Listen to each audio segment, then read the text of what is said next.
Andrius, and I'm representing the company which is a little bit different than most of the others.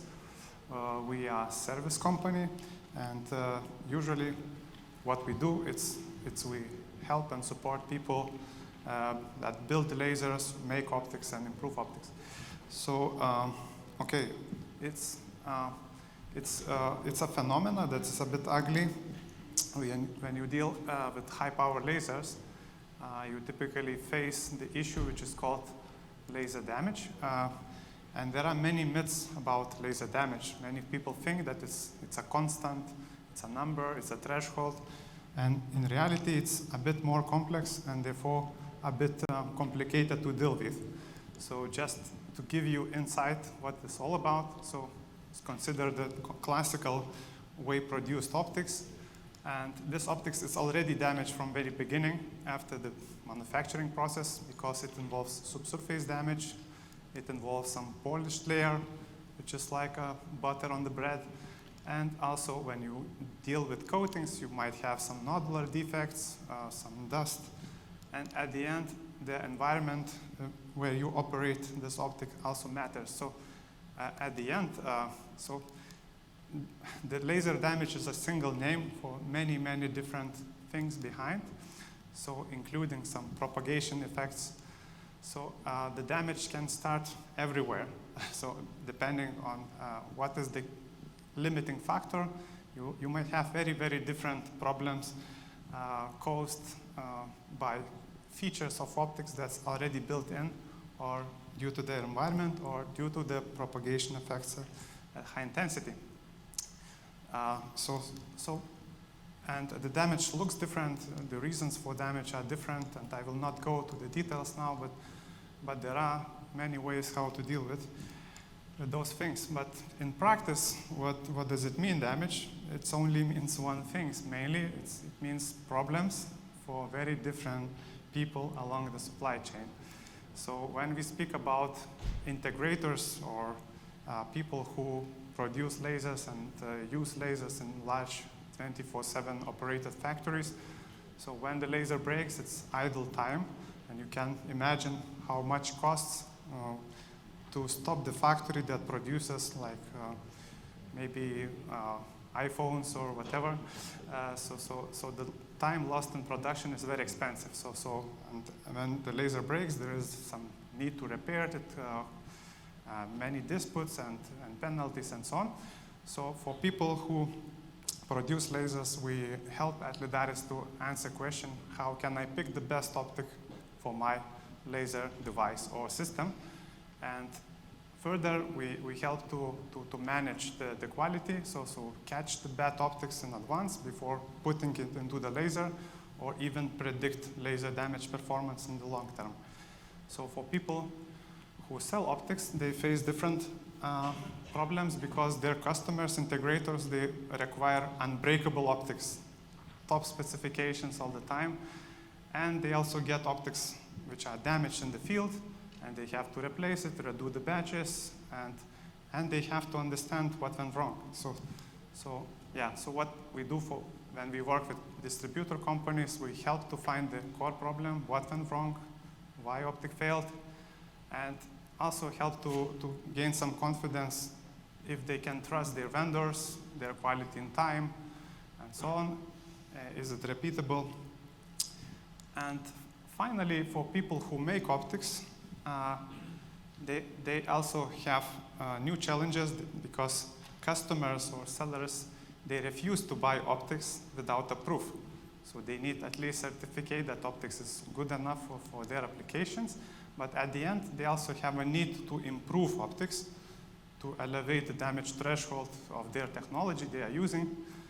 So but they have too many parameters to change, because when you make optics, there are so many parameters, coatings, polishing, and in different technologies, materials, and deposition regimes, and so on.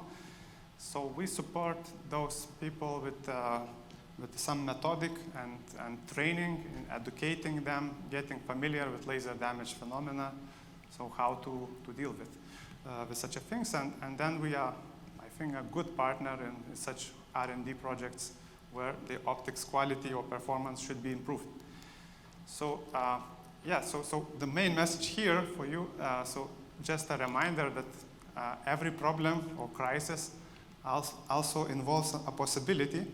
So I believe that our company, you can solve most of these problems together with us, and at the end you can improve the performance of optics and gain competitive edge, because I believe that there are many companies who agree to pay more for good optics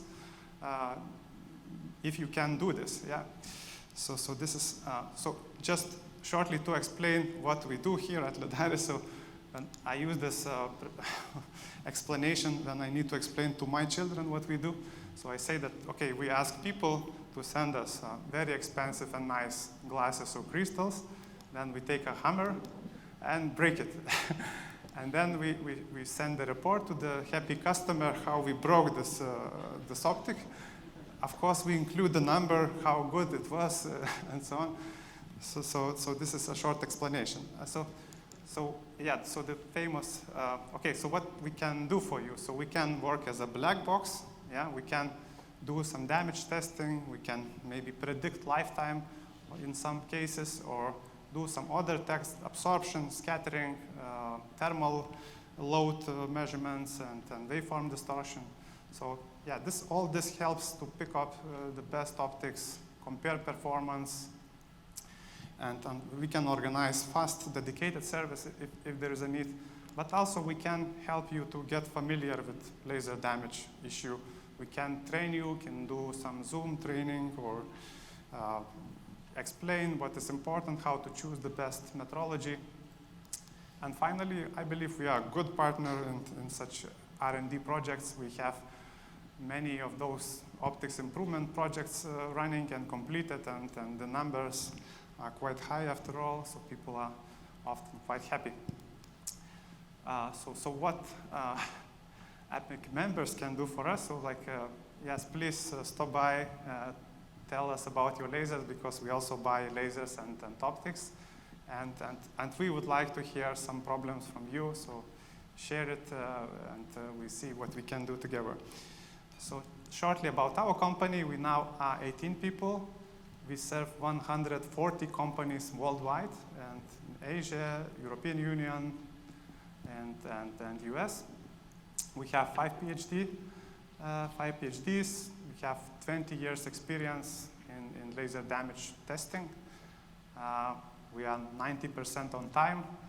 We completed more than 20 projects. Currently, we have some projects with very famous large organizations, such as European Space Agency. We are spin-off of Vilnius University.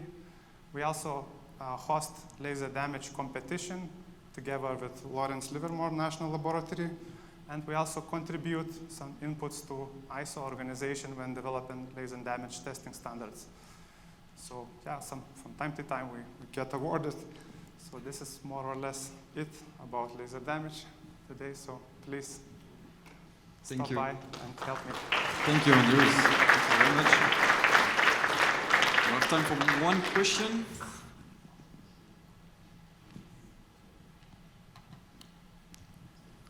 Thank you for addressing the dirty little secret of our industry. Can you comment maybe on the specificity, if any, of the laser damage when using ultra-short pulses? How different it is from other, and what are key? So the threshold varies within 2 orders of magnitude, roughly. So if we speak about nanosecond regime, so maybe from few joules or joule per square centimeter up to 200 joules, that's what we saw. So the quality is very, very different. So and depending on the regime, the numbers are of course different. So in femtosecond regime, it's much lower distribution, but maybe 1 order of magnitude as well.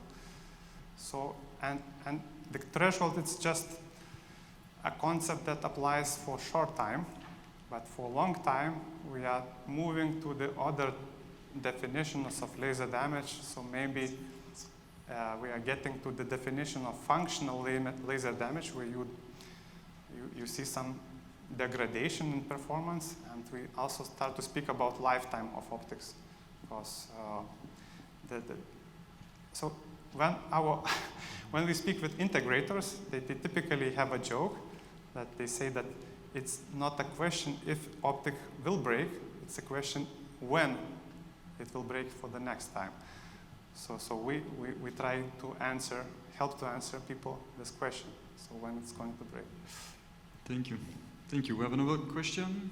Yeah. Hello, Andrius, thank you for the presentation. It's very interesting for us, being an optics manufacturer. And I think it's not a problem for us, it's a challenge, take it like a challenge. Because when you manufacture optics, you have your recipe, and you continue to make it forever, and without knowing if it works or not. And the majority of the optics that optics manufacturer, they have their own recipe and they continue to make it. And you explain it the way extremely clearly, and this is a secret, of our works also. And we are depending a lot on the polishing method, and also depending on also the substrate materials supplier. And it comes, and we never go into the substrate, that we buy before we polish. And do you think about in the future to make handbooks or a kind of advice or consultancy for polishing company, give them parameters to avoid all these mistakes, I would say? Okay, so thank you for this question. Actually,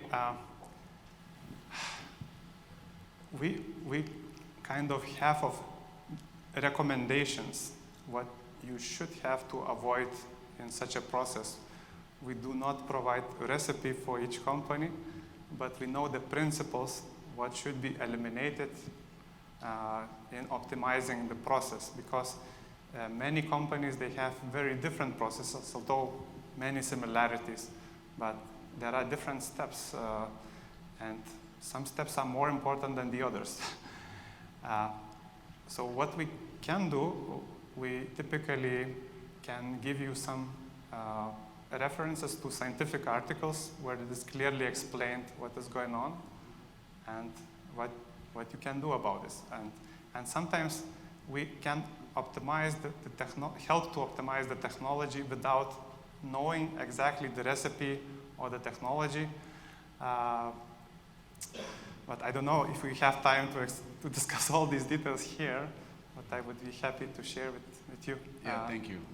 Thank you. Thank you very much. Thank you for the question. Thank you, Andrius. Thank you very much.